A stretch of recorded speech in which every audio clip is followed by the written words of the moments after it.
O que vem primeiro em 2023? Bradesco. Olá, boa noite. Boa noite. A polícia de São Paulo prendeu o eletricista que atropelou o próprio amigo 2 vezes depois de uma briga. A confusão começou numa discussão por causa do valor da conta em um bar. A vítima chegou a ser socorrida, mas não resistiu. O relógio da câmera de segurança marca 2h39 da manhã. Leonardo Fini, de 28 anos, está na esquina, atrás do poste. Ele sai do campo de visão da câmera quando aparece o carro dirigido por Lucas Bonifácio, de 26 anos. O eletricista faz um retorno, dá a marcha ré e acelera com tudo para cima do amigo. Leonardo cai no meio da rua, enquanto o motorista manobra, volta a toda velocidade e atropela novamente o rapaz. Lucas foi preso em casa. O carro foi encontrado na rua dele, com vidros estilhaçados e marcas na lataria. A briga entre os dois amigos foi por causa da divisão no valor da conta do bar. Dentro deste veículo, Leonardo e Lucas passaram a se agredir. Quando Leonardo saiu do carro, foi atropelado 2 vezes. Uma mulher que conheceu os dois amigos pela internet também saiu do carro na hora da briga. Ela não aparece nas imagens, mas correu e chamou a polícia. Foi a partir desta foto na rede social do motorista que a polícia identificou a placa do carro e chegou ao endereço dele. Lucas teve a prisão preventiva decretada e vai responder por homicídio triplamente qualificado, por motivo fútil, sem chance de defesa para a vítima e de forma cruel. Nós não conseguimos contato com a defesa dele. O primeiro ato já foi em si cruel, depois pelo segundo ato, que comprovou mais uma crueldade mais exacerbada do que o normal. Ele fez o ato e foi para casa dele. Veja agora outros destaques do dia. Invasão a condomínio residencial deixa 3 mortos e 1 ferido no Rio de Janeiro. A cada minuto, um acidente de trabalho é registrado no Brasil. Primeiro-ministro do Japão escapa por pouco de atentado à bomba. IBGE faz mutirão para convencer moradores de condomínios de luxo a responder ao censo.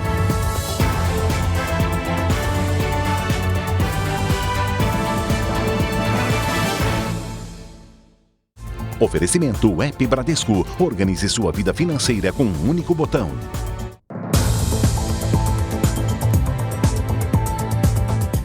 Os assaltantes não dão trégua para os comerciantes de Salvador. No ano passado, foram cerca de 2.000 roubos a estabelecimentos comerciais da capital baiana. E só nos 2 primeiros meses desse ano, a cidade registrou uma média de 5 ocorrências por dia. Algumas ações são violentas. Numa delas, uma cliente morreu após ser abordada em uma loja de açaí. Silvana Conceição, de 36 anos, estava com uma amiga numa mesa quando 2 homens chegaram em uma moto. O dono reagiu. O criminoso também atirou e depois fugiu. Pedindo ajuda para todo mundo, ligar para a SAMU, ligar para a polícia para poder prestar o socorro. O nosso vizinho apareceu com o carro, a gente colocou ela dentro e infelizmente ela não chegou com vida no hospital. Este mercado está entre os comércios invadidos. 2 homens armados renderam os funcionários no escritório e levaram R$4.000. Eles usavam pontos eletrônicos e, segundo a polícia, tentavam sequestrar o dono do estabelecimento. Esta padaria também foi assaltada. Funcionários e clientes entregaram o que tinham para um homem que invadiu o local armado com uma pistola. Já fui assaltado aqui umas 5 ou 6 vezes já. Os comerciantes investem cada vez mais em segurança privada e câmeras de monitoramento, mas nem isso tem inibido a ação dos criminosos. Aqui na capital baiana, só nos 2 primeiros meses deste ano, foram 349 roubos a estabelecimentos comerciais. O número é mais do que o dobro do registrado no Rio de Janeiro no mesmo período e 3 vezes maior do que o registrado em Belo Horizonte. Hoje a segurança privada fica aguardando que aconteça alguma coisa. Ela não se antecipa, ela não consegue comunicar com a segurança pública para atender algo em tempo real, por exemplo. São poucos casos de monitoramento que há essa integração. 7 pessoas ficaram feridas depois que um carro invadiu a contramão e atingiu um veículo onde estava um casal na BR-060, próximo à cidade de Anápolis, em Goiás. O teste do bafômetro acusou que o motorista que provocou o acidente havia ingerido bebida alcoólica. Além dele, as outras vítimas também foram encaminhadas para um hospital. Um carro pegou fogo ao bater em um poste hoje em Campo Grande. A colisão aconteceu após a motorista perder o controle da direção ao passar por uma lombada. Os bombeiros conseguiram combater as chamas. A motorista conseguiu sair do veículo a tempo e não se feriu. Um balão com 9 pessoas caiu na cidade de Morrinhos do Sul, no Rio Grande do Sul. Uma passageira sofreu lesões na coluna e no tórax e foi levada para o hospital de helicóptero. Os demais tiveram ferimentos leves e receberam atendimento no local. O governo de São Paulo publicou hoje, no Diário Oficial, um decreto que altera o nome da estação Vila Sônia do metrô para Vila Sônia Professor Elizabeth Tenreiro. A mudança é para homenagear a professora que foi morta no ataque à escola estadual Tomásia Montoro, que fica na mesma região. Novas placas vão ser colocadas nos próximos dias. Um acordo inédito entre a Polícia Rodoviária Federal e a Prefeitura de Curitiba dá permissão à Guarda Municipal para fiscalizar uma rodovia federal que corta a capital paranaense. E essa parceria acaba agilizando o atendimento quando acontecem acidentes. A BR-476 corta Curitiba de ponta a ponta. O trecho urbano da rodovia tem 22 quilômetros e, apesar de ser federal, parece mais uma avenida. Por aqui, é comum ver guardas municipais fiscalizando o trânsito. Isso é possível graças a um acordo feito entre a Polícia Rodoviária Federal e a Prefeitura da capital paranaense. Primeiro foi repassada à cidade a fiscalização dos motoristas, incluindo o controle dos radares de velocidade. O acordo entrou em uma segunda fase e agora os guardas também atuam em colisões de veículos, função, até então, exclusiva da PRF. Pela primeira vez no Brasil, uma guarda municipal está autorizada a fazer atendimentos de acidentes com vítimas em uma rodovia federal. A medida traz agilidade na liberação da pista e garante que os policiais rodoviários federais se concentrem em outros trechos da rodovia. Por muitas vezes a polícia rodoviária desloca a 30, 40 quilômetros de distância para poder vir atender um acidente. A Guarda Municipal já está na região, então o atendimento ele é muito eficaz, muito rápido, ajuda a população. Os guardas passaram por um treinamento especial para assumir as funções. Tivemos o treinamento ano passado com especialistas da Polícia Rodoviária Federal. Fizemos um treinamento, um estágio na rodovia, mesmo na linha verde, e a partir de janeiro nós começamos a atuar firmemente. A PRF estuda levar o projeto para outras cidades. Com a demanda reduzida, os policiais rodoviários conseguem se dedicar a outras tarefas. A Polícia Rodoviária Federal ela não somente atende trânsito, né? Nós trabalhamos com criminalidade, crime de tráfico de drogas, de armas, de entorpecentes. No Japão, as autoridades investigam uma explosão que aconteceu durante um discurso do primeiro-ministro do país. Ele foi retirado às pressas do local sem ferimentos. A explosão aconteceu após um objeto ser lançado contra o primeiro-ministro Fumio Kishida em uma região portuária no oeste do Japão. Houve tumulto e um agente ficou levemente ferido. No local foi detido um suspeito de 24 anos. O jovem, identificado como Kimura Ryuji, se recusou a falar sem a presença de um advogado. De acordo com a polícia, ele tinha 2 artefatos, mas apenas um explodiu. O outro foi apreendido. Os investigadores acreditam que se trata de um tubo cheio de pólvora, conhecido como bomba de cano de ferro. No ano passado, o ex-primeiro-ministro Shinzo Abe morreu após levar tiros disparados com uma arma caseira. Ele também fazia um discurso ao ar livre no Japão. O atirador foi preso. Paramilitares do Sudão, no norte da África, assumiram o controle do Palácio Presidencial e do Aeroporto Internacional de Khartoum, na capital do país. A ação é considerada um golpe de Estado. Pelo menos 26 pessoas morreram nos confrontos. Imagens compartilhadas pelo grupo mostram um momento em que um batalhão do Exército se rende aos paramilitares em Marawi, na fronteira com o Egito. Desde a madrugada, explosões e trocas de tiros foram registradas em várias partes do país. O grupo pede à população e às Forças Armadas que se rebelem contra o general Abdel Fattah al-Burhan, que lidera o Sudão desde que tomou o poder há quase 2 anos. Os paramilitares também assumiram o controle de outras infraestruturas estratégicas em províncias próximas à capital. O secretário de Estado americano, Antony Blinken, pediu um fim imediato da violência entre os dois lados. O presidente Lula está nos Emirados Árabes Unidos. Neste sábado, ele se reuniu com o presidente e emir de Abu Dhabi para discutir acordos comerciais e ambientais com o Brasil. Esse é o último dia da agenda internacional da comitiva brasileira. Depois de 3 dias de viagem à China, Lula foi recebido pelo sheik Mohammed bin Zayed em uma cerimônia oficial ao som do hino nacional brasileiro.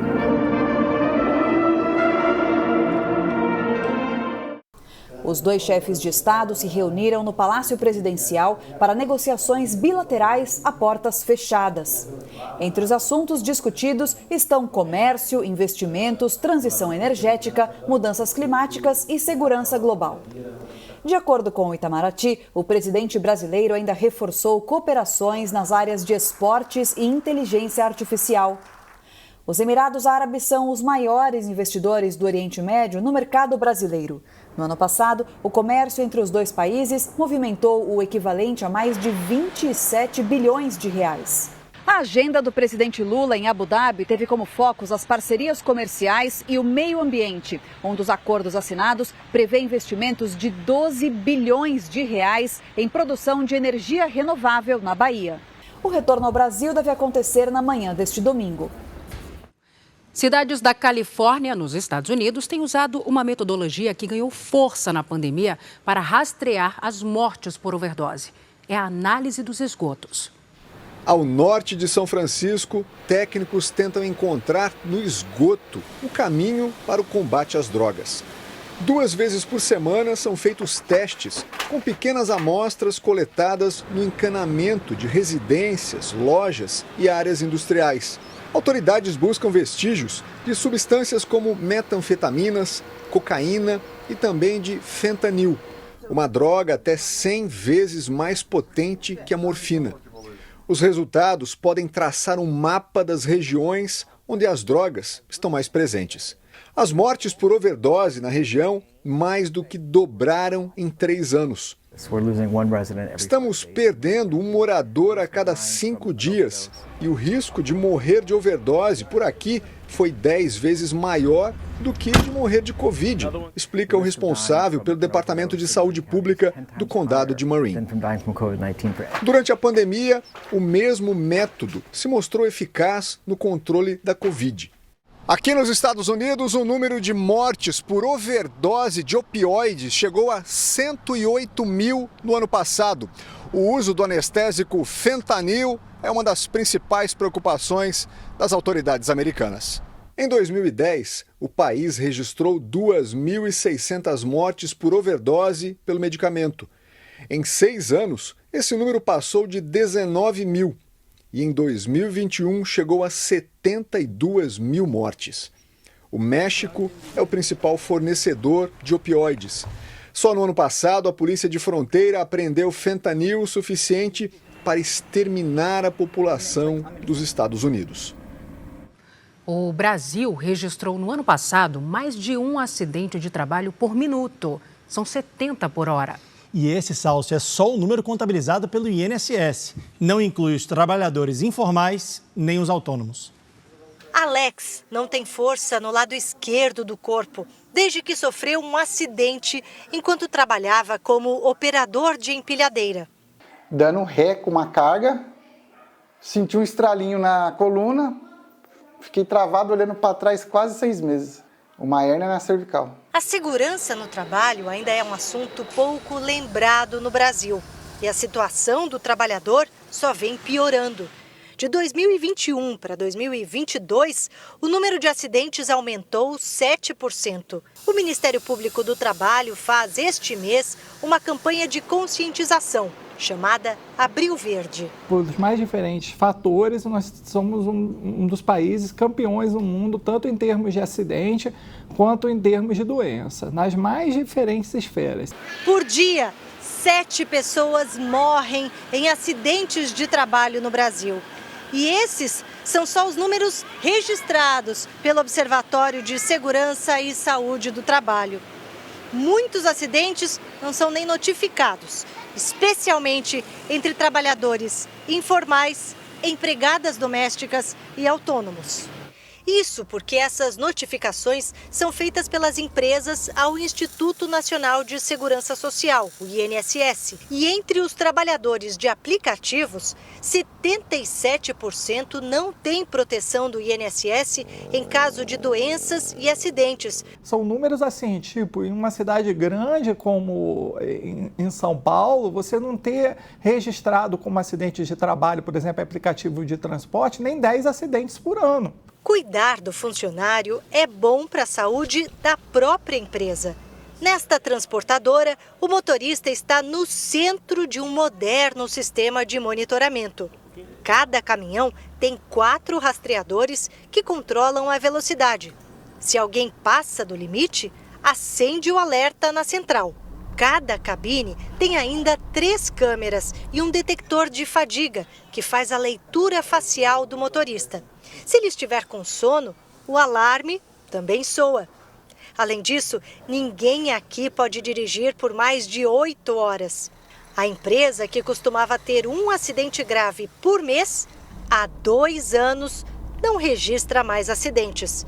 E o investimento em segurança se pagou em apenas 7 meses. O sistema, embora os resultados comprovem a importância dele, né, ele faz também com que a empresa cumpra a sua responsabilidade de manter os nossos colaboradores em segurança, sair da sua casa inteiro, retornar inteiro para sua casa. Isso é uma preocupação muito grande da empresa. Mais de 8 milhões de brasileiros foram vítimas de algum tipo de crime virtual no último ano. Entre os golpes aplicados pelas quadrilhas está o das plataformas de tarefas, em que a promessa é ganhar dinheiro em poucas horas e sem sair de casa. A busca por uma renda extra levou essa enfermeira a acabar com todas as economias da família e ainda pedir dinheiro emprestado. Eu cheguei a pegar empréstimo do meu banco, usei limite, peguei empréstimo com outras pessoas também. Vítima do chamado golpe das plataformas de tarefas, ela teve um prejuízo de R$36 mil. A proposta veio pelas redes sociais. O suposto trabalho seria ajudar lojas virtuais a aumentar as vendas. Para isso, bastaria realizar tarefas, como compartilhar links com anúncios de produtos. Em troca, receberia comissões sobre o que foi vendido, que só eram pagas depois de atingir algumas metas. E é aí que está o golpe. Para alcançar essas metas, era necessário fazer transferências bancárias. Essa tabela de tarefas ou missões foi enviada pela falsa empresa. Para depósitos de R$100, o rendimento seria de 50, somando os 150, que poderiam ser sacados. Conforme cada tarefa vai passando, a porcentagem é maior, mas a porcentagem sendo maior, o valor que eu transferia para eles também era maior, né? Em apenas 3 dias, a enfermeira fez 15 transferências via Pix para os golpistas, que, para convencer as vítimas, alegam que é preciso cumprir prazos para não perderem as comissões e rendimentos. Era perfeito e, assim, entrava na sua cabeça, te convencia de uma forma que, como me convenceu, né? Desde o começo até a hora que caiu a minha ficha, eu sempre pensei que eu ia pegar esse dinheiro e esse dinheiro a mais, que era o que eles prometiam, né? Um levantamento da Confederação Nacional de Dirigentes Lojistas mostra que mais de 8 milhões de brasileiros sofreram golpes, como o da plataforma de tarefas no último ano. Desconfiar de propostas com ganhos acima da média e promessas de dinheiro fácil, principalmente em pouco tempo, é o passo mais importante para se proteger dos golpes.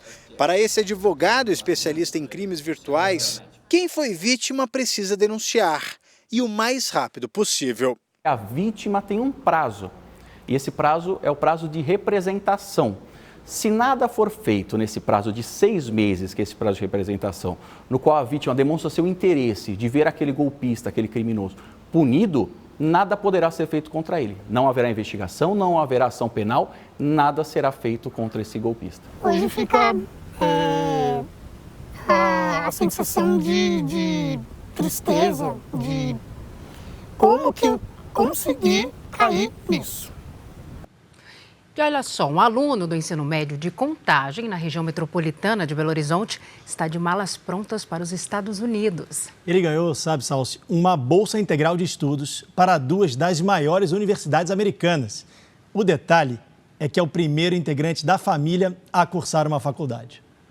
Há 3 anos, Paulo entrou para o núcleo de iniciação científica da Universidade Federal de Minas Gerais. O interesse pela ciência levou o jovem de 18 anos a abrir os olhos para o mundo.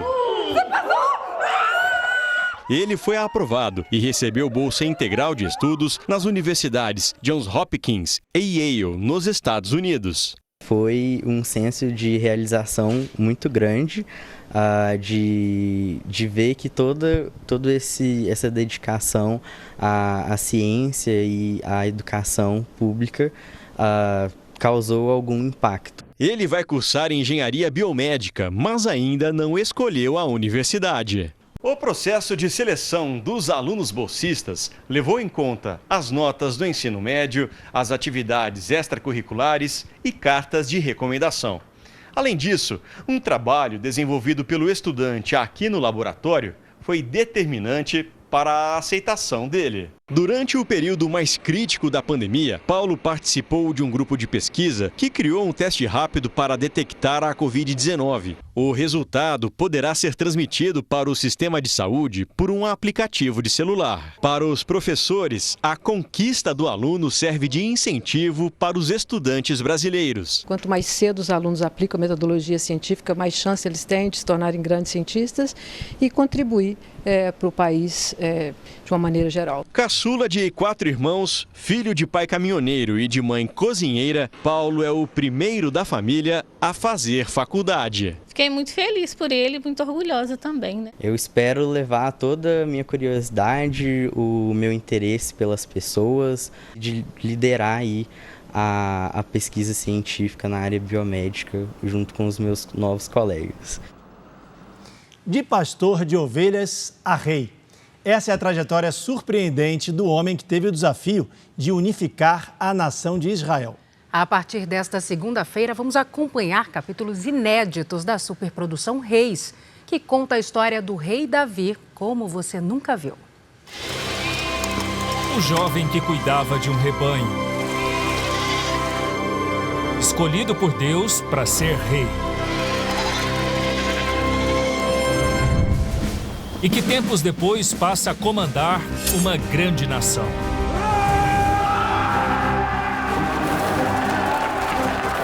Pastor, guerreiro, monarca. Todas as fases de Davi são mostradas na série Reis, que chega agora a uma nova temporada, a conquista. Depois da morte do rei Saul, o desafio de Davi é se estabelecer como líder da tribo de Judá.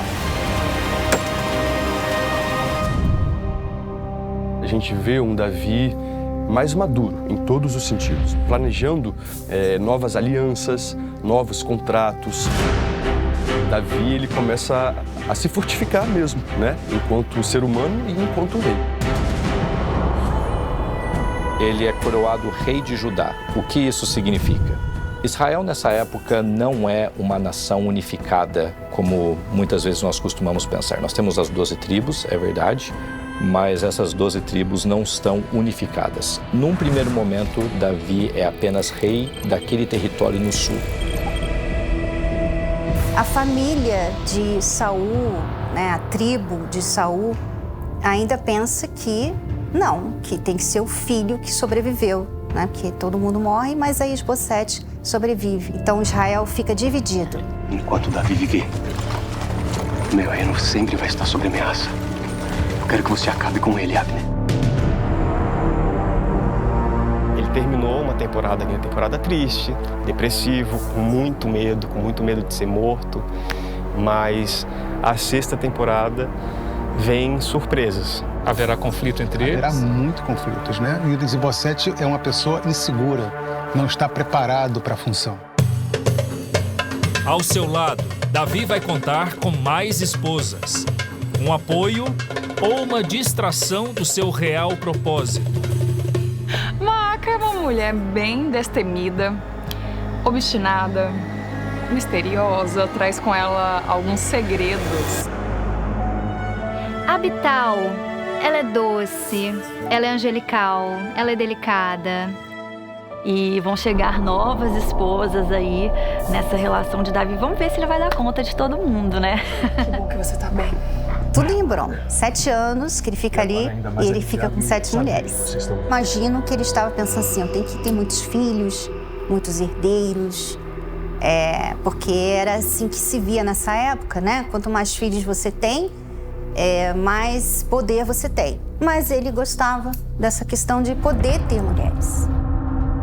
Lendo a história de Davi, a gente percebe como esse erro de Davi vai custar muito caro na vida dele. Vai trazer aí bastante instabilidade, não só na família, mas também no reino.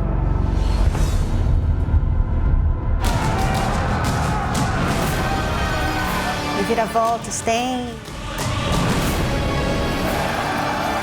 tudo. E também partes engraçadas também. A gente procura colocar tudo aí. Mas o mais legal da série Reis é realmente a palavra de Deus. Então, só por isso eu acho que já é o suficiente. Quando Deus quiser que eu seja o rei de Israel, Ele vai resolver isso. A 6ª temporada da série Reis estreia nesta segunda, logo após o Jornal da Record.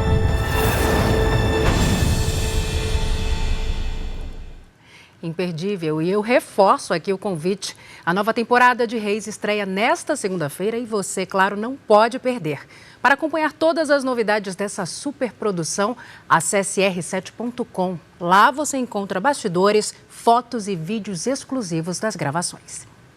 Veja ainda hoje, presidente da França assina a reforma da Previdência que provoca protestos pelo país. Polícia investiga ataque a condomínio residencial que terminou com 3 mortos e 1 ferido na Baixada Fluminense. Número de vítimas do golpe do falso financiamento cresce em todo o Brasil.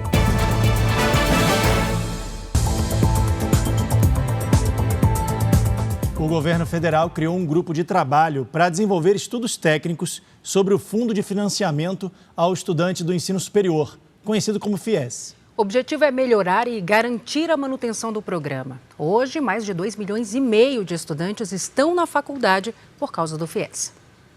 A folha em branco, o lápis e a criatividade sempre foram os grandes aliados do Pedro.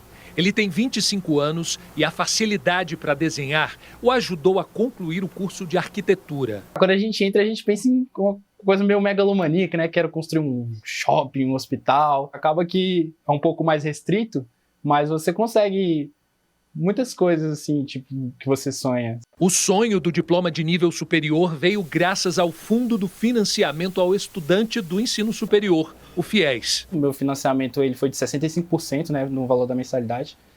E aí me permitiu já iniciar o curso na época que eu gostaria. O FIES se tornou a principal alternativa para famílias com renda de até 3 salários mínimos. Hoje são quase 3 milhões de contratos ativos, com 116 milhões em dívidas por parte dos beneficiados. Uma decisão do governo Bolsonaro do ano passado permitiu aos estudantes renegociarem dívidas com até 99% de desconto.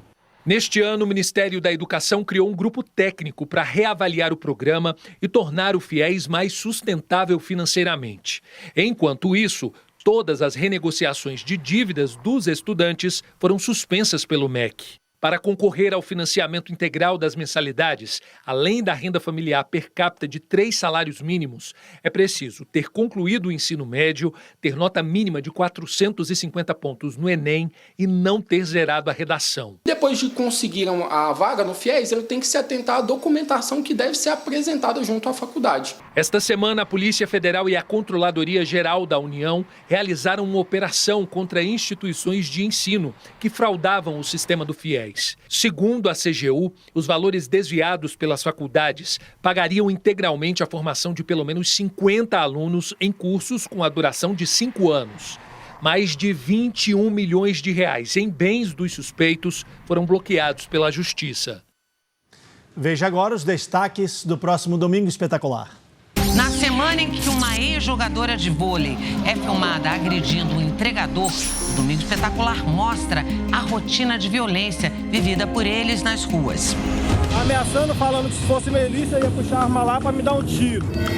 A entrevista é exclusiva com a Musa Fitness, que ficou conhecida depois de aplicar golpes em lojas de hipismo e uma joalheria. Ela está presa e revela por que cometeu os golpes. Não digo que eu sou 100% inocente nem 100% correta. Os bastidores da gravação do novo trabalho de Joelma. A Rainha do Calypso lança um DVD e relembra os quase 30 anos de sucesso. Eu consegui realizar o meu sonho. Nossa equipe na terra dos rinocerontes brancos, uma reserva que abriga 2.000 animais ameaçados de extinção. 10% dos rinocerontes vivos dessa espécie estão abrigados aqui. Você vai entender por que esse lugar corre o risco de desaparecer. É no Domingo Espetacular. Depois do Canta Comigo.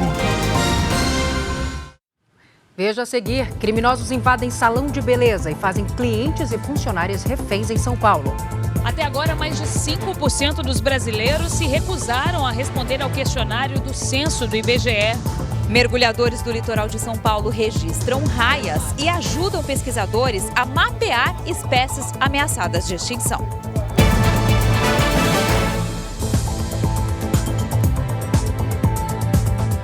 Criminosos armados invadiram um condomínio residencial no Rio de Janeiro e atiraram contra a cabine da portaria. 3 pessoas morreram e uma ficou ferida. Entre as vítimas está um funcionário do condomínio. Depois do ataque, o medo. Eu sou morador aqui de Areia Branca há muito tempo e nunca eu tinha visto uma coisa dessa assim. Assusta um pouco. No dia seguinte aos disparos, os moradores deste condomínio em Belfor Roxo, na Baixada Fluminense, ainda tentam retomar a rotina. A ação criminosa foi flagrada por uma câmera de segurança instalada na portaria. Os criminosos chegam neste carro preto. Um deles, com o rosto coberto, já sai atirando na direção da cabine do porteiro. São diversos disparos. O portão automático começa a fechar. O atirador, que continua o ataque, volta correndo para impedir o fechamento. Ele pede ajuda e outros homens saem do carro também armados. Ao todo, são 4 criminosos e um deles portando um fuzil. A ação parece ser frustrada. Todos fogem e abandonam o carro. Da janela de casa, vizinhos acompanharam o intenso tiroteio e a fuga do grupo.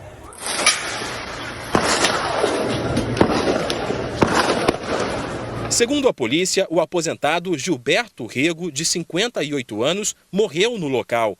Outras 3 vítimas foram levadas para hospitais da região, mas 2 não resistiram. Entre elas está o porteiro Reginaldo Zucoloto, de 50 anos, que trabalhava no momento da ação. A família dele esteve de manhã no Instituto Médico Legal, mas preferiu não falar sobre o crime. O caso está sendo investigado pela Delegacia de Homicídios da Baixada Fluminense. Os agentes estiveram aqui no condomínio e fizeram uma perícia em busca de indícios que possam levar à identificação dos suspeitos. Ainda não se sabe o que motivou a ação dos criminosos. Mas os agentes já sabem que 2 vítimas tinham antecedentes criminais. Clientes e funcionárias de um salão de beleza foram feitas reféns hoje à tarde em São Paulo. Elas ficaram no meio do fogo cruzado durante um tiroteio entre criminosos e policiais. Um dos assaltantes morreu. As vítimas não se feriram. Nas imagens, é possível ver quando 2 criminosos saem do salão com as reféns na zona sul de São Paulo. No andar de cima, outra vítima fica deitada no chão para se proteger dos disparos. Assim que as clientes e funcionárias são libertadas, começa a troca de tiros. Estão com refém. Entraram armados e foram pedindo já celular, aliança. Faz Pix, vai, começa a fazer Pix. Ai, quando começou os tiros, eu pensei, pronto, agora a gente morre, né? Em seguida, os assaltantes soltam mais reféns. Um deles, de jaqueta preta, sobe na moto, acelera e atira contra os policiais. Logo depois, outros 2 criminosos também fogem e atiram em direção aos agentes. Na perseguição, o assaltante de roupa vermelha morreu baleado e o outro foi preso. O homem de jaqueta preta conseguiu escapar e segue foragido. Pelo menos 12 detentos morreram durante um tiroteio entre grupos rivais num presídio do Equador. O confronto aconteceu depois do assassinato de 3 agentes penitenciários do lado de fora da prisão. O governo equatoriano reforçou a segurança no local e declarou estado de emergência no sistema prisional do país. No México, soldados queimaram uma plantação de maconha que estava em um terreno de 2 hectares, equivalente a 2 campos de futebol. A plantação foi encontrada durante uma operação no estado de Jalisco, no oeste do país. A operação faz parte da política do governo mexicano de combate ao narcotráfico. Ninguém foi preso. E olha, o Brasil já registrou este ano quase 1.000 reclamações de vítimas que caíram no golpe do falso financiamento pela internet. Os clientes pagam o valor da entrada do suposto financiamento, mas o dinheiro prometido nunca é liberado. Um grupo se reuniu na porta de um prédio comercial em uma área nobre de Goiânia, onde antes funcionava uma suposta financeira. Todos aqui dizem que foram lesados. Edna fala que pagou R$10 mil de entrada para o que seria o financiamento da casa própria. O banco ia me ligar falando que tinha sido liberado ou não. A partir desse momento, daí de 15 a 120 dias no máximo, sairia minha carta de crédito para comprar o imóvel. Mas o dinheiro nunca saiu. Ela foi vítima do golpe do falso financiamento. Nas redes sociais, funcionários das supostas financeiras oferecem crédito barato e facilitado para financiamento de motos, carros e imóveis. As pessoas só se dão conta que caíram no golpe porque, como o financiamento nunca sai, as vítimas pedem o dinheiro de volta. Aí, a empresa alega que o valor correspondente à entrada vai ficar retido como forma de multa ou de um suposto serviço de consultoria financeira. A partir do momento que o consumidor paga o valor de entrada e percebe com o tempo que não vai conseguir adquirir aquele imóvel, ele começa a entrar em contato com o vendedor o transfere para um departamento de pós-venda. Só que esse departamento de pós-venda também são pessoas treinadas e esse departamento realmente não existe. Em Goiás, uma operação fechou 11 empresas que ofereciam os falsos financiamentos. No ano passado, mais de 4.000 brasileiros registraram reclamações contra esse tipo de golpe. Este ano, até agora, foram mais de 900. A Dália e o marido venderam um imóvel no interior de Goiás para comprar outro em Goiânia. Pagaram quase R$9 mil de entrada. Ficaram sem a casa e sem o dinheiro. É difícil, né? Ser tantos anos trabalhando para poder juntar um dinheiro desse aqui e cair num golpe desse. Poucas áreas do Brasil tiveram tempo firme neste sábado. A chuva mais intensa atingiu os estados do norte e parte do sudeste. Assunto para Lidiane Sayuri. Lid, boa noite para você. Como é que fica o tempo neste domingo, hein? Olha, com mais chuva, Salsi. Boa noite para você. Oi, Leandro. Boa noite. Boa noite a todos que nos acompanham. As imagens de satélite mostram muitas nuvens carregadas entre o sudeste e o norte do país. As únicas áreas que não recebem chuva são estas aqui mais claras no mapa. No sul, uma forte circulação de ventos causa tempestades no Rio Grande do Sul e em Santa Catarina neste domingo. E nos próximos dias, ela ajuda a formar uma frente fria. Em Florianópolis, domingo à tarde, com máxima de 25 graus. No Rio de Janeiro, 27. Em Cuiabá e em Manaus, até 31. No Recife e em Rio Branco, faz 32 e até 30 graus em São Luís. Na capital paulista, o friozinho para alguns ou o tempo apenas mais fresco para outros continua neste domingo. O dia começa com 19 graus e à tarde faz 25. Na segunda esquenta mais, faz até 27 e volta a chover, inclusive com risco de temporais. Depois, esfria. Hora do nosso Tempo Delivery. A Isadora é da cidade de Manaquiri, Amazonas. Lid, chove lá? Opa, vamos para lá, viu, Leandro? Oi, Isadora, tudo bem? Olha, nos próximos dias pode chover a qualquer hora. O volume de água pode gerar transtornos. Muito cuidado com áreas próximas aos rios, que estão com os níveis muito altos. Máximas de 30 e de 31 graus nos próximos dias. O Edson e a Maria são de Curitiba, no Paraná. Pedido de casal aqui, hein? Boa noite, casal. Edson e Maria, não saiam sem guarda-chuva, tá? O domingo será de chuva mais leve. A partir de segunda-feira, os temporais aumentam. As temperaturas caem nos próximos dias. No domingo e na segunda, faz até 24 graus. Na terça, apenas 20 de máxima. Participe da nossa previsão do tempo. Peça Tempo Delivery pelas redes sociais com a hashtag #VocêNoJR. Salce, Leandro, bom domingo. Para nós. Obrigada, Lídia. Obrigado, Lídia. Quase 4 milhões de pessoas vivem em áreas com risco de deslizamentos e inundações. Esses dados são do Serviço Geológico do Brasil, que é vinculado ao Ministério de Minas e Energia. O céu nublado é motivo de aflição para Cirlei. A casa dela fica numa área de ocupação na Ilha dos Marinheiros, em Porto Alegre. O Guaíba está no outro lado da rua e ela conhece bem o risco das enchentes. Quase todo ano é isso. A água aqui na rua, aqui, ela dá mais ou menos assim, ó, né, gente? Quase 4 milhões de pessoas vivem nas chamadas áreas de risco em mais de 1.600 cidades do Brasil.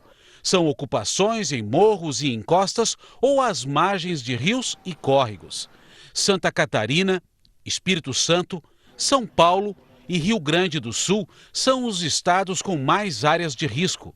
A população, às vezes, ocupa essas áreas de risco, mesmo sabendo que elas são áreas de risco por causa da sua questão social, da econômica, e muitas vezes ela não tem conhecimento que aquilo é uma área de risco e ocupa por esses motivos. Apenas no Rio Grande do Sul são 60 cidades mapeadas com áreas de risco ambiental. Na capital gaúcha, 84 mil pessoas vivem nesses lugares. Nos últimos 10 anos, o número de áreas consideradas de muito alto risco aumentou 5 vezes em Porto Alegre. São 142 pontos vulneráveis a deslizamentos e quedas de barreiras. Se chove muito nessas regiões, esta água ela escorre pelos canais fluviais e despenca, numa encosta com cerca de 800 metros de altura e chega então nas baixadas, alagando, enchendo. O Serviço Geológico do Brasil,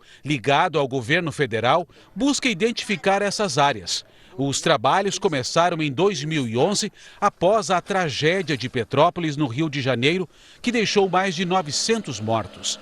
A Solange mora em Porto Alegre e já perdeu 3 casas para as cheias do Guaíba.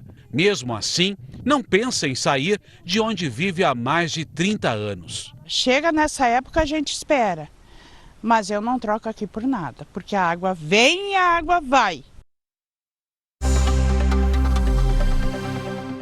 A Alemanha encerrou as atividades das últimas 3 usinas nucleares do país em meio a temores de falta de energia por conta da guerra na Ucrânia. Mas, segundo o Ministério da Economia, nos 3 primeiros meses do ano, as usinas produziram apenas 5% da eletricidade da Alemanha. Os documentos vazados do Pentágono revelam que Taiwan é altamente vulnerável a um possível ataque aéreo da China, que dificilmente seria identificado pela inteligência dos Estados Unidos. O militar acusado de vazar documentos confidenciais responderá por 2 crimes e pode pegar mais de 20 anos de prisão. Em Cuba, motoristas formaram longas filas nos postos. A crise se agravou nas últimas semanas. Ontem, o presidente cubano admitiu que o país tem menos de 400 toneladas de gasolina por dia para suprir a demanda, enquanto consome entre 500 e 600 toneladas diariamente. Agentes do IBGE realizaram hoje uma ação focada na população de alta renda em 17 estados brasileiros. O censo começou em agosto e a data para a conclusão deve ser anunciada ainda esse mês. Condomínios fechados como esse na Barra da Tijuca, zona oeste do Rio, são um dos maiores desafios para os recenseadores. Eles não deixam tocar a campainha, não deixam chamar pelo interfone, entendeu? E aí fica difícil, está muito difícil. São os bairros ricos onde os funcionários do IBGE encontram mais dificuldades em cumprir o trabalho. Por não conseguir encontrar o morador em casa, por não ter o acesso disponível dado pelo síndico ou pelo porteiro, vetam o trabalho do recenseador, e você tem também ali a recusa, aquela pessoa que recusa fortemente o censo. Tem 2 tipos de recusa, aquela que eu recuso, não vou responder, e aquela que eu estou em casa, mas não quero atender, é uma recusa velada. São Paulo aparece em primeiro lugar entre os estados em que mais moradores se negam a responder à pesquisa, seguido por Mato Grosso, Tocantins e Rio de Janeiro. Em todo o país, mais de 5% das casas não receberam os agentes. O que muita gente não sabe é que todo mundo é obrigado por lei a receber os funcionários do IBGE e responder ao questionário. Quem se negar está sujeito a uma multa que pode chegar a 10 salários mínimos, cerca de R$13 mil. Se o morador voltar a recusar, o valor pode dobrar. A ação de hoje foi focada em lugares onde a pesquisa ainda precisa avançar. Em função de quê? De áreas como essa, de alta renda, de terem favelas muito grandes e praticamente uma cidade em formato de favela, onde a gente precisa corrigir essas imperfeições. A estimativa é que sejam contabilizadas 215 milhões de pessoas em 5.570 municípios do país. Até agora, pouco mais de 192 milhões de brasileiros passaram as informações aos agentes. O Daniel agora é um deles. Eu recebi o papelzinho umas vezes porque eu não estava em casa e eu vi a galera agora saindo do condomínio, então resolvi fazer. Vamos falar agora de futebol. Começou nesse sábado o Brasileirão e os campeões estaduais se deram bem na estreia. Vamos aos gols. Menos de uma semana depois de conquistar o Paulistão, o Palmeiras voltou ao Allianz Parque, dessa vez para enfrentar o Cuiabá, e saiu na frente com mais um gol de Hendrick. Foi o terceiro gol dele nos últimos 4 jogos pelo Verdão. Ainda no primeiro tempo, o Cuiabá chegou a um empate. Jonathan Cafu cruzou e Ranieri fez de cabeça. Na segunda etapa, depois de muita insistência, saiu o gol da vitória palmeirense. O argentino Flaco Lopes dominou e bateu firme. Final 2-1. O Fluminense continua embalado depois do título do Campeonato Carioca. O tricolor foi a Belo Horizonte e não deu chances ao América. 2 minutos depois de perder um pênalti, o argentino Cano teve nova chance e aí não desperdiçou. O América avançou e tomou o contra-ataque. Lelê deu um belo passe e John Kennedy marcou o primeiro gol dele pelo Fluminense.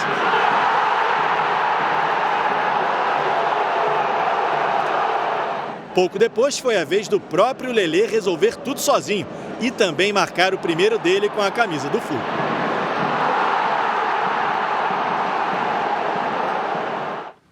Bela jogada, né? E nos outros jogos do sábado, o Botafogo venceu o São Paulo por 2-1. Mesmo placar da vitória do Red Bull Bragantino contra o Bahia. O Atlético Paranaense fez 2-0 no Goiás. E Fortaleza e Internacional ficaram no empate em 1-1. Em Minas Gerais, a confecção de lingerie transformou uma pequena cidade em um dos maiores polos produtores do país. E as oportunidades de negócios são tantas que muita gente troca de profissão e vira empreendedor. Emerson trocou a farda de cabo da Polícia Militar. A mulher dele, Elisângela, que era professora de biologia, também mudou de ramo. Em busca da independência financeira, os dois montaram uma fábrica de peças íntimas na comunidade de Vargem Grande, região leste de Minas Gerais, que se tornou o segundo maior polo de produção do estado. Muita dedicação, muito profissionalismo, a gente procura cada vez mais inovar. Outros vizinhos tomaram a mesma decisão. Jerusa foi uma das primeiras a abrir uma das 42 fábricas de lingerie que existem na comunidade. É uma lingerie num preço acessível, porque também é importante, uma qualidade muito boa. Em frente à loja dela fica a da filha, Larissa, 26 anos, há 4 tem a própria empresa. Escolhi seguir a profissão que a família já carrega há muito tempo. Já teve uma carteira assinada alguma vez? Não, nem carteira eu tenho. 3 de cada 10 empreendedores da comunidade são jovens, têm menos de 30 anos. O Igor, por exemplo, morava em Belo Horizonte e decidiu se mudar para o interior, de olho na prosperidade do povoado. Hoje não tem necessidade de estarmos num grande centro para enviarmos nossos produtos e por estarmos num polo nós conseguimos unir forças, né? Temos melhores condições de compra, um custo menor de produção. Trabalhamos consultorias com desenvolvimento de coleções, né, para estarem sabendo criar as coleções de acordo com o mercado. A expansão do setor espantou a crise e valorizou a mão de obra, Faz 33 anos que Sônia trabalha numa máquina de costura, de onde só pretende sair para se aposentar. Desde nova, acostumei, acabou levando. Esta aqui é uma cena que se repete toda semana. Ônibus trazendo compradores de outras cidades e até de outros estados, como este aqui que veio de Vitória, no Espírito Santo, a mais ou menos 400 quilômetros de distância. As pessoas passam o dia fazendo compras e no fim da tarde voltam para casa com as sacolas cheias. Eu comprei, gostei do material e meus clientes gostam desse daqui, eu continuei. Dá uma rendinha no fim do mês. Ah, com certeza, um complemento, né? Tudo que leva, vende? Sim. Tenho bastante saída. De cada R$10 arrecadados em impostos na cidade, 8 vem da produção de lingerie. Flávio ainda é segurança. Ainda porque é a 5ª vez que ele compra lingeries para revender. A continuar assim, provavelmente ele será mais um a trocar de profissão. Pretendo montar uma loja, no caso, de roupa masculina. Brasileiros que pretendem pedir o reajuste da aposentadoria na chamada revisão da vida toda devem ficar em alerta para golpes. Criminosos entram em contato com as vítimas para supostamente liberar o pagamento com antecedência. Mas qualquer cobrança para antecipar o benefício é fraude. A vida profissional da dona Ruth começou bem cedo. Ela trabalhou mais de 20 anos em empresas de publicidade, teve bons salários e, por muito tempo, o desconto de INSS era pelo teto de contribuição. Mas quando decidiu abrir o próprio negócio, passou a recolher um valor menor para a Previdência. E na hora de se aposentar veio a surpresa.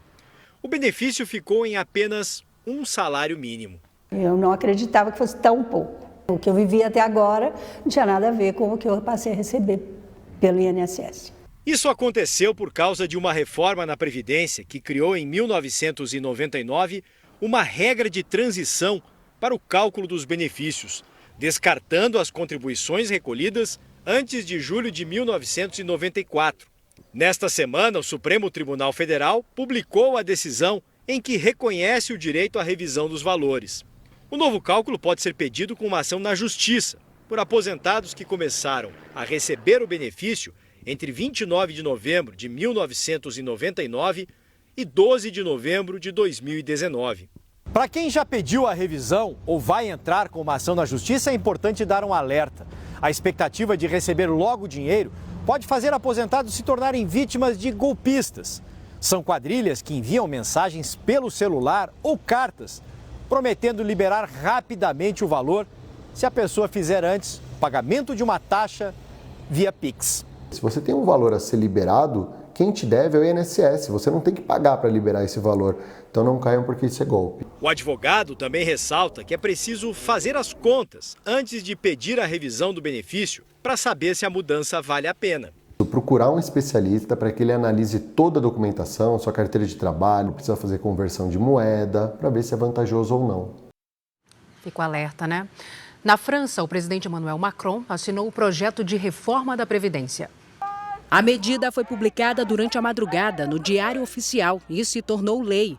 A oposição acusa o governo de aproveitar o horário noturno para evitar mais protestos. Nas últimas semanas, milhares de pessoas foram às ruas do país contra a reforma da Previdência, que aumenta a idade mínima para aposentadoria de 62 para 64 anos. O governo disse hoje que vai manter o diálogo com os sindicatos, que já convocaram protestos em massa para o dia 1º de maio.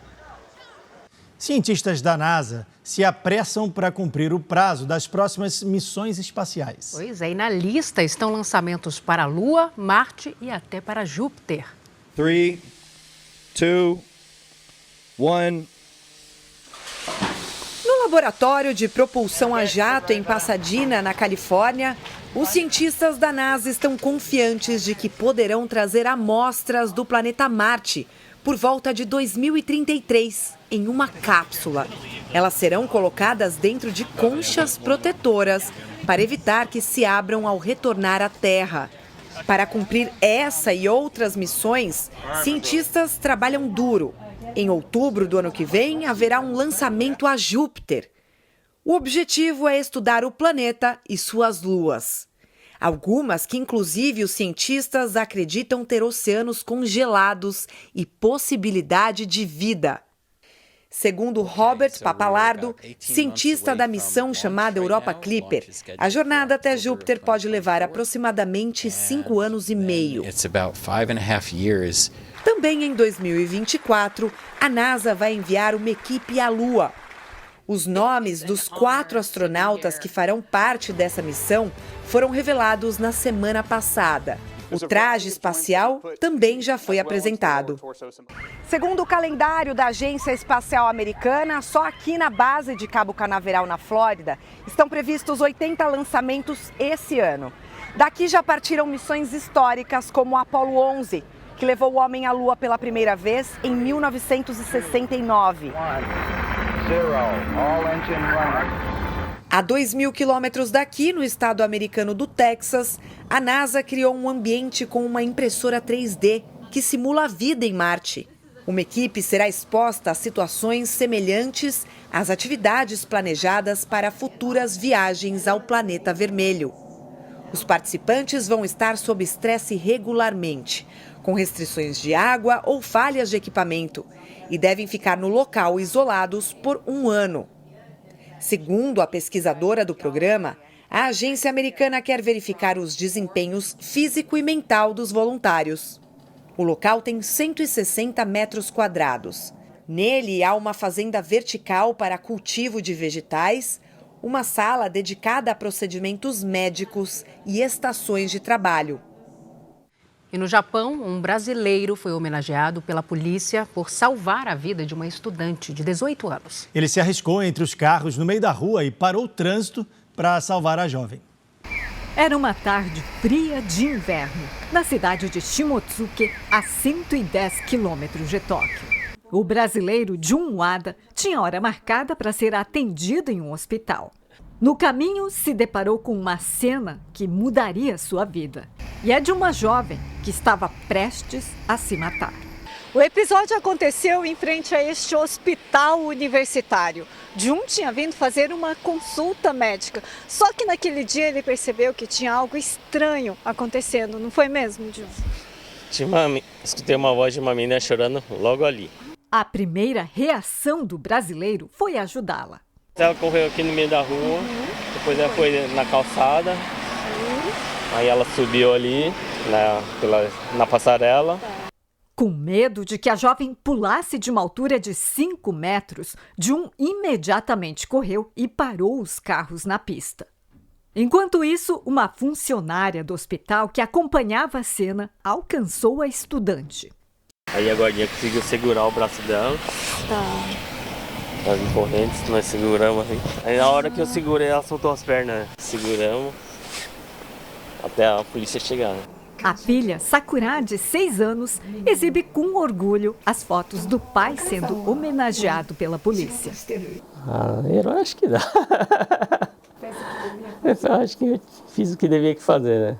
Herói ou não, a atitude de Jun virou notícia na imprensa japonesa. Mas o time do brasileiro de 40 anos confessa que a maior alegria é ser reconhecido pela família. Coragem, né, Salsa? Orgulho para a família também. Verdade. Mergulhadores do litoral de São Paulo fotografam raias para ajudar na conservação das espécies. Os registros são feitos na Laje de Santos, o único parque marinho do estado, e usados por pesquisadores para mapear os animais. Antes do embarque, os mergulhadores conferem os equipamentos, cilindros, máscaras e câmeras para as fotos e vídeos. A Kira mergulha há mais de 30 anos. O mundo subaquático é maravilhoso, né? Os cardumes que tem, a vida marinha é muito legal, né? O barco sai de São Vicente, no litoral de São Paulo, e navega 40 quilômetros mar adentro. O destino é a Laje de Santos, uma formação rochosa de 500 metros de comprimento que está dentro do único parque marinho do estado. Aqui, todo o ecossistema está preservado. Os mergulhadores estão se preparando para o primeiro mergulho do dia. Os cilindros aqui de ar comprimido, equipamentos, nadadeira e, claro, na mão deles já as máquinas fotográficas. Agora, os registros que eles vão fazer lá embaixo não vão servir só para recordação pessoal. Podem ajudar também na conservação de espécies até ameaçadas de extinção. Depende do dia e da sorte do mergulhador, mas a gente gasta 1 ou 2 baterias. Vai assim, uns 15, 20 minutos de vídeo e dezenas, se não centenas de fotos. A 10 metros de profundidade, os primeiros cardumes aparecem. Uma tartaruga grande e raias. Essa aí é a manteiga. Essa outra, a raia borboleta, muito ameaçada de extinção. E essa preta com pintinhas brancas é a raia chita, muito rara de ser avistada. Com grande sorte eu fui ali fazer snorkel ali nas pedras e consegui registrar aí, encontrar com uma raia chita, bem grande e bem legal. Isso é um laboratório aqui, em céu aberto, né? Mar aberto. Você vai encontrar mais porque você tem gente mergulhando, então é mais fácil o registro. Não existem dados precisos sobre número ou espécies de raias no litoral brasileiro. Por isso, desde o início do ano, as fotos tiradas pelos mergulhadores abastecem um projeto da Universidade Federal de São Paulo. A turma volta carregada de flagrantes e no pier, pesquisadores da universidade já esperam por eles. Você viu raia? E aplicam um questionário. O barco já vem chegando, a gente já vai naquela empolgação perguntando quem viu raia, já fala até alto, já tem um mergulhador levantando a mão falando eu vi borboleta, é muito interessante. A pesquisa deve durar 2 anos. Ao final, os biólogos esperam ter um mapa mais completo sobre as espécies de raias presentes no nosso litoral. No Brasil, quando a gente considera as espécies de tubarões e raias, a gente tem cerca de 30% das espécies que ocorrem na costa brasileira estão ameaçadas de extinção. A ideia é aproveitar esses registros que são valiosos para a ciência, para a gente compreender quais são as espécies que ocorrem na nossa região, em que época elas ocorrem. Trabalho importantíssimo e as raias são lindas, né, Celso? Lindíssimas. O Jornal da Record termina aqui. A edição de hoje na íntegra e também a nossa versão em podcast estão no Play Plus e em todas as nossas plataformas digitais. Fique agora com o resumo da série Reis. Boa noite para você. Cuide-se. Tchau. Boa noite e a gente se vê.